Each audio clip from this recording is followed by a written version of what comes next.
Hello guys, magluto tayo ng sweet and sour creamy dory fish. Ito ang ating kailangan na mga sangkap. Sibuyas, bawang, carrots, bell pepper, at ito ang creamy dory fish. Binabad natin siya sa asin tsaka paminta.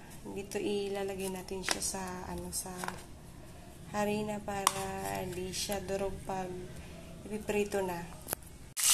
Naisa lang na po natin yung tatong piraso ng creamy dory fish. Hayaan natin siyang mag-golden brown. Pag golden brown na siya, balik ka rin. Ayun, isunod na natin yung pangalawang batch.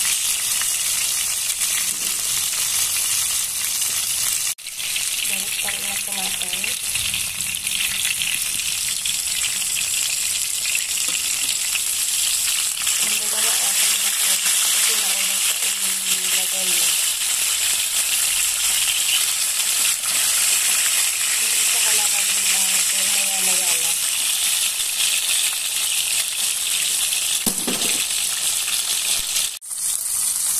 Okay na po itong first batch. Alisin na natin sa apoy. Ayan na, golden brown na.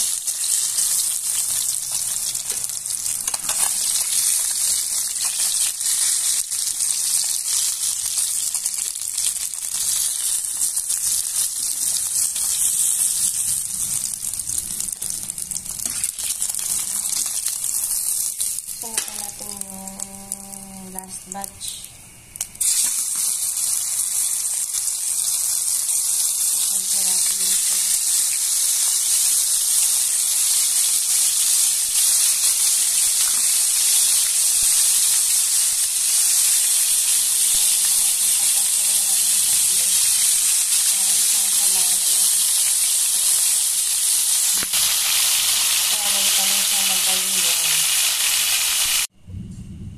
Igisa na pa natin yung sibuyas. Sunod na rin natin yung bawang.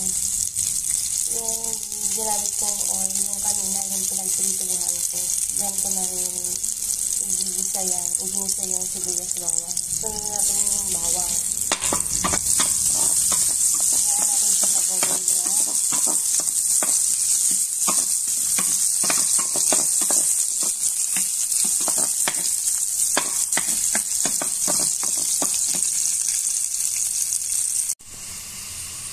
Okay na po yung sibuyas bawang. Ilagay na po natin yung carrots.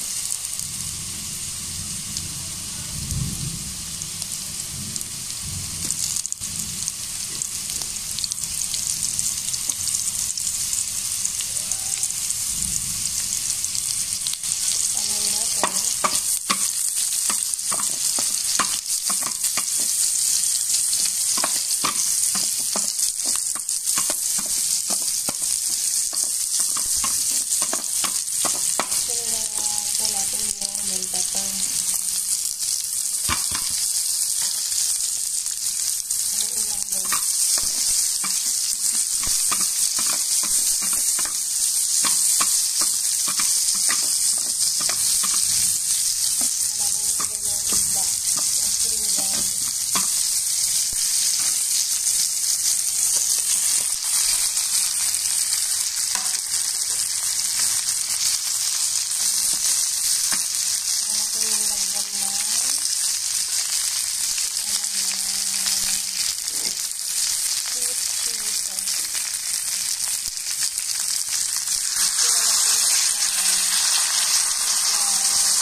Lagyan ko natin siya ng counting water.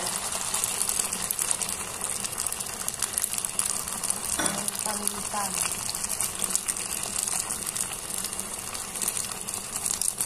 Yung pinili mo. Tsaka counting asin. Depende sa inyong panlasa.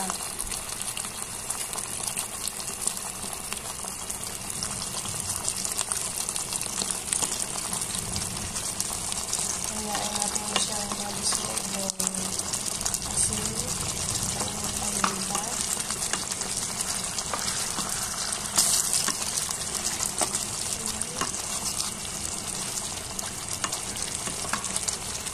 Luto na po ang ating sweet and sour creamy dory fish. Thank you for watching. Bye!